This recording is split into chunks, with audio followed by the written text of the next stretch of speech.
The use of contraceptives should be allowed in the sense that there are some women that actually go into sexual intercourse with men that it's not being protected. It can be used to avoid pregnancy, and it should not be a shameful thing if a woman walk in a pharmacy and ask for contraceptive to use. If you look at it around Nigeria, let's use Africa as a whole, people find it very shameful, or they shy away from talking about things like that because they feel they don't want people to look at them as people doing bad things, what they shouldn't do. I think it should be a normal thing that someone can just walk in a pharmacy and just say, okay, yeah, I want to buy this, I want to buy that. It shouldn't be hidden. Contraceptives are very important. They are not just a way to avoid pregnancy, but also a way to prevent this STD, that's sexually transmitted diseases, and is a way to protect oneself, not just even on the woman side, the both sides. I feel contraceptive use is a vital tool that every woman should know about to start with. A woman starting with, it's her body. So married or not, any woman that has started engaging in sexual activity should know about contraceptive, how to protect herself. Apart from getting pregnant, there's also infectious diseases that she can still contact from having sex.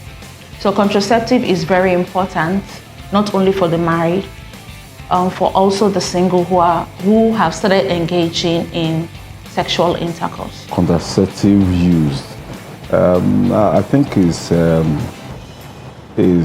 a welcome development. Is something that is world acceptable, used for, majorly, like for family planning, use for birth control, and also it's also a way of keeping women healthy in women of childbearing age. So I think it's one of the things that I appreciate development. To me, it is very good, because as far as say you never dey ready to bring pikin come this life, instead of you go just get belle, you go dey think of abortion. Better say you prevent the pregnancy. If a lady or a woman is not educated, that means you continue like having sex, doing all those kind of things, thinking that the drugs will be okay, and then the drugs to have side effects. It might condemn their womb or destroy whatsoever that will make them maybe in future to come where they cry for the baby, need for the baby, and then the baby could not come because of what they did, having sex, all those kind of things. So if women needs to protect themselves, women needs to keep themselves, and then thinking of for the future. I'm aware of the use of condom, both male and female condoms, the emergency contraceptive method, then there's the one they call morning after pill, and then there's the withdrawal method, and then there's the calendar method also. Mm-hmm. So each contraceptive have their own they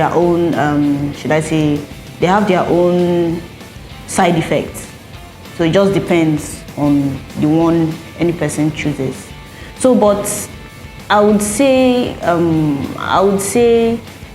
with the system, should I say system, or the society mentality on contraceptive, they feel like maybe when a young girl is, for example, let's take for example, a young girl walks into a hospital and like, okay, I need a contraceptive. First of all, they will ask, are you married? So does it mean you must be married before you have access to contraceptive as a lady? So that's one. And then there's this look of this person is spoiled.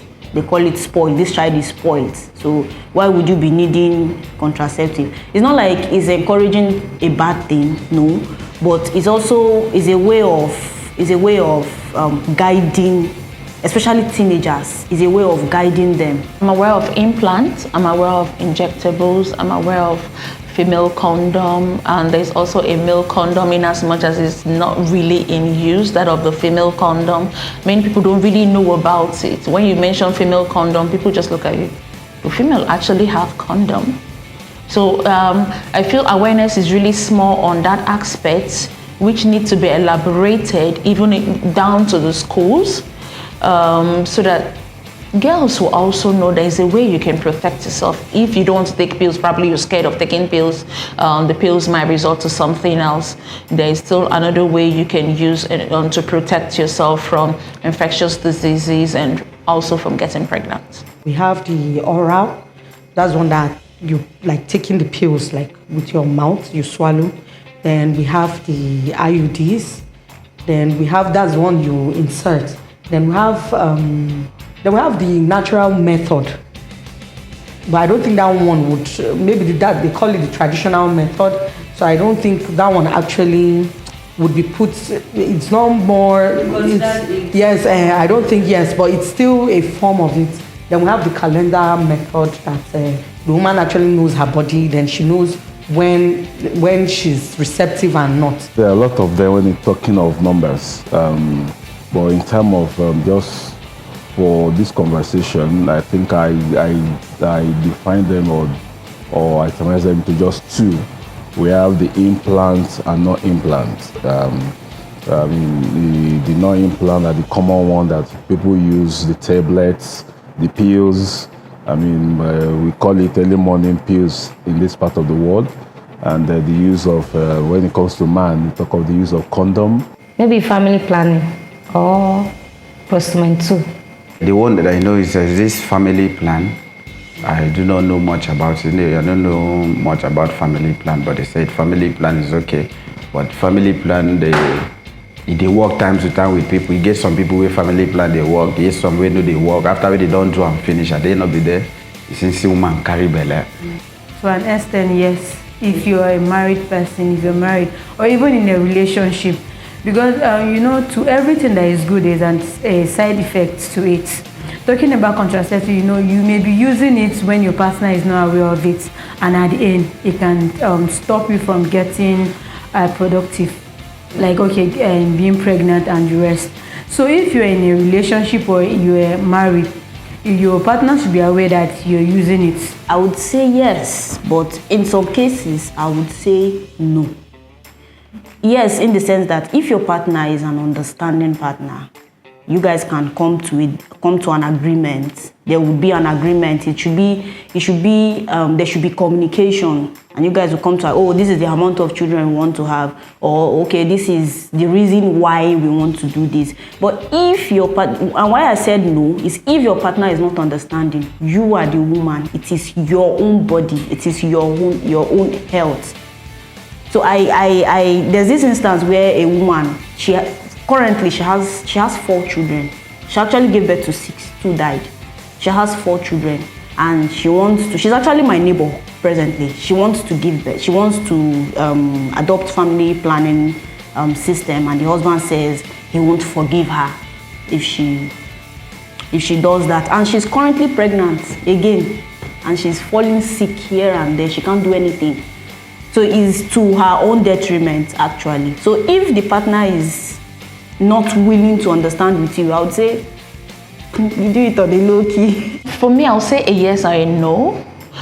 It's a two-way traffic. To start with, she's a woman and the body is hers.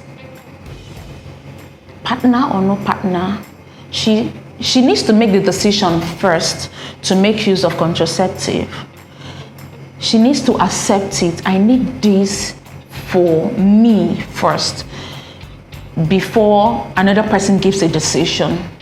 And in our society, especially in Nigeria, some persons will say, and once you're married, you're under a man, you don't have a say.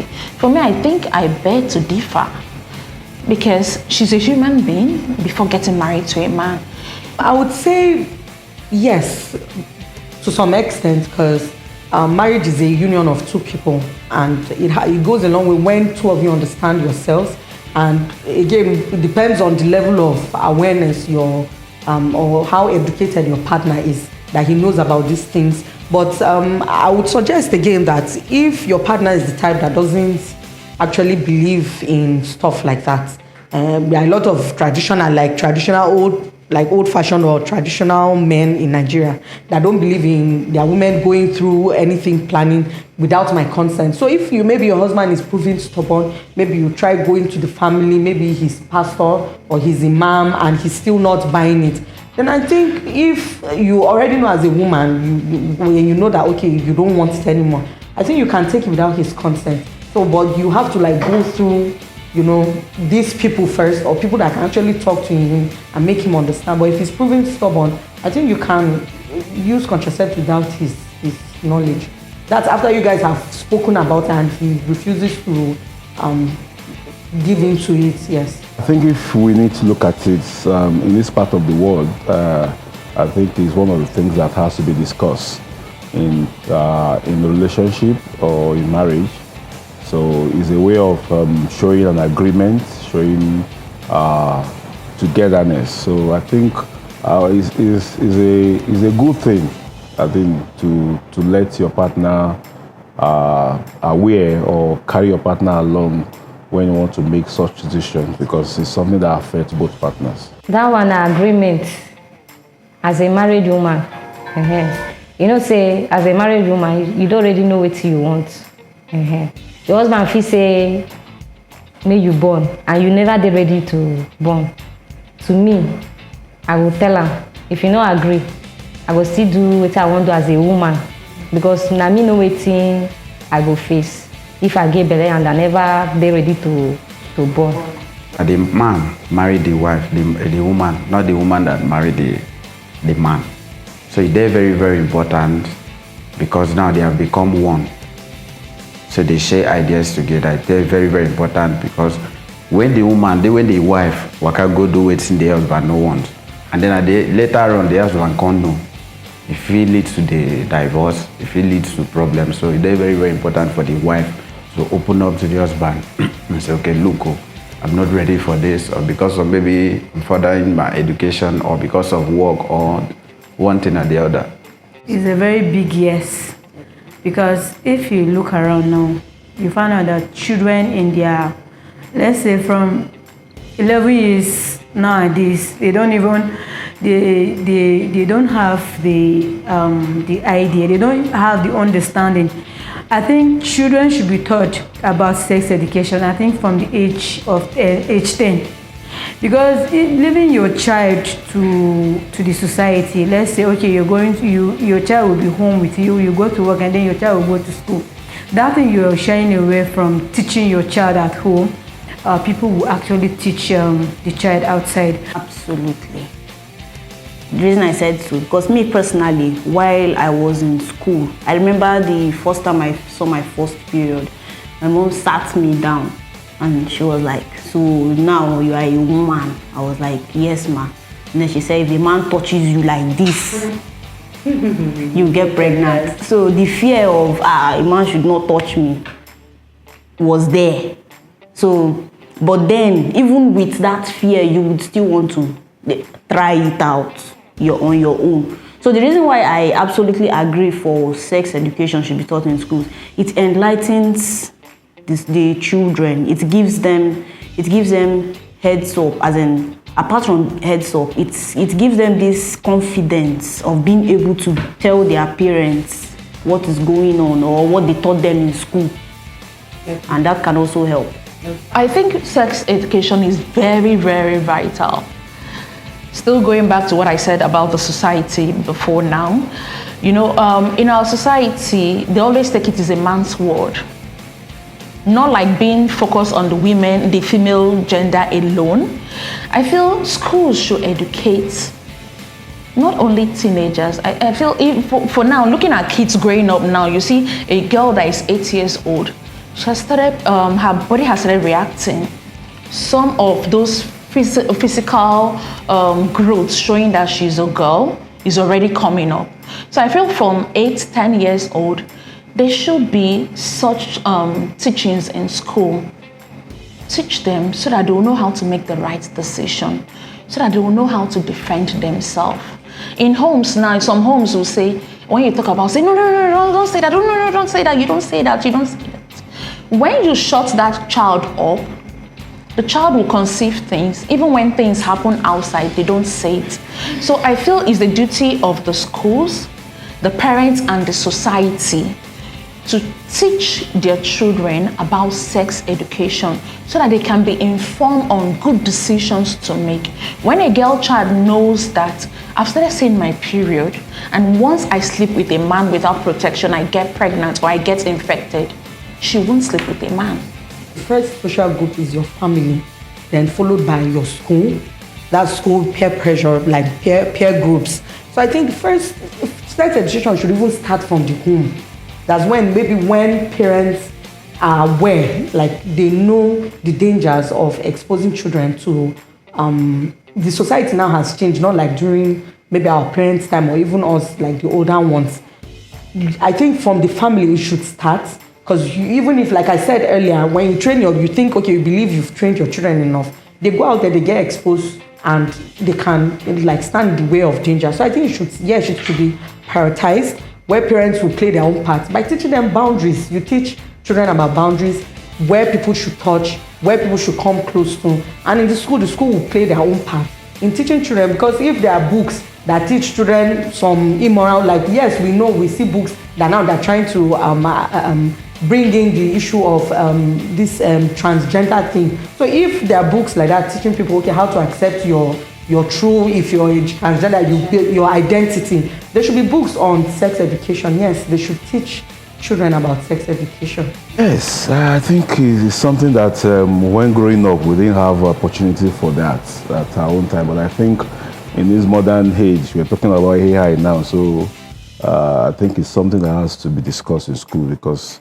and looking at the incident of the rate of rape cases that's happening around the world right now, or in this part of the country, I think it's very, very important to let the children know what to do when they are being harassed. So sex education is a welcome development. Yes, they're very okay to prevent unwanted pregnancy. Very, very in school, higher institution, even at home, they're very, very important, because if you look at the world today, look at our children today, they might be good at home, but when they're outside, very bad, especially in the club, all those kind of things. And then, men confusing little one, all those kind of things. So it's very, very, very, very good.